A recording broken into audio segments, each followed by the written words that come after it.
melihat ya beberapa pertimbangan tadi ya, ada beberapa pertimbangan yang kita perhatikan tentang informasi elektronik yang rusak.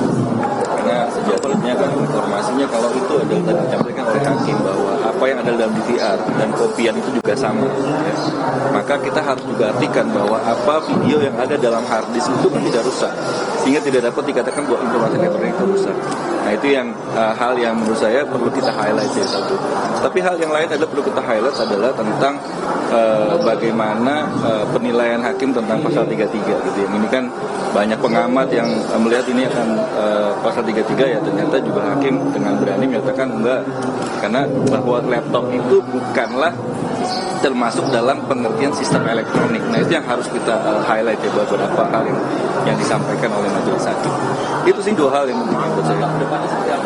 Langkah kedepannya seperti yang saya sampaikan bahwa kami tetap harus berdiskusi dengan klien kami, dengan Arif Rahman Arifin, karena sebenarnya kan untuk mengajukan banding adalah hak daripada terdakwa. Posisi kami pada posisi adalah kami mendukung apapun yang akan diambil oleh Arif Rahman Arifin gitu, dan kami kan mendukung dari segi hukumnya, dan keputusan itu tetap pada Arif Rahman gitu. Jadi makanya tadi saya perlu diskusi panjang dengan klien kami, dan nanti pertimbangan atau keputusan yang diambil apapun itu oleh Arif Rahman itu kami akan support gitu aja. Bapak atau Bung Nadia mungkin ada pendapat, ini kan vonis sudah 10 bulan ditetapkan. Apakah kemudian belajar dari kasus ini Bapak atau Bung Nadia mendukung Mas Arif ini untuk tetap kembali di institusi Polri, atau ada mungkin opsi lain atau saran lain mungkin untuk Mas Arif ke depannya? Saya adalah purnawirawan Polri. Tentu saya merasa senang sekali apabila anak saya bisa kembali ke polisi. Saya memohon pada Kapolri mudah-mudahan bisa menerima kembali putra saya untuk berbakti kepada negara melalui institusi Polri. Saya kira ini.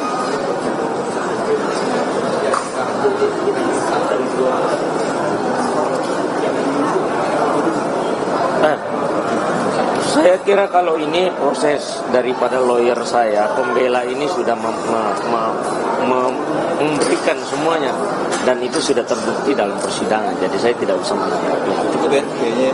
Terima kasih ya. Terima kasih. Sebagai adik langsung dikandung dari terdakwa, ada tanggapan nggak? Anda juga ikut sebagai tim kuasa hukum dari awal membela kakak Anda. Apa tanggapan Anda dengan hasil? Suaranya gedean, Bang.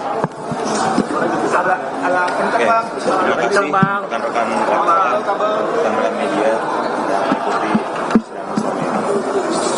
Untuk tanggapan terhadap vonis ini tentunya kita akan diskusikan lebih dalam apa langkah selanjutnya, terutama dengan kakak saya. Kita akan diskusi lagi untuk profesionalnya. Itu sih dari saya. Cukup.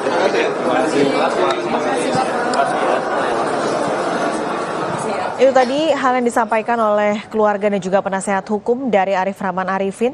Keluarga menyatakan mengucap syukur atas vonis yang sudah diberikan oleh hakim 10 bulan penjara, dan mengucapkan terima kasih untuk hakim dan juga penasehat hukum bahwa persidangan dinilai berjalan dengan baik dan transparan. Sementara untuk banding dari penasehat hukum menyatakan masih akan terus berdiskusi dengan Arif Rahman Arifin apakah nantinya akan banding atas vonis 10 bulan penjara yang sudah diberikan oleh majelis hakim. Kita masih menantikan 2 sidang lagi, saudara, vonis untuk Agus Nurpatria dan juga Hendra Kurniawan yang akan berjalan setelah sidang dari Arif Rahman Arifin. Tapi breaking news Kompas TV jeda sejenak, usai jeda Radi Saputro akan hadir menemani Anda.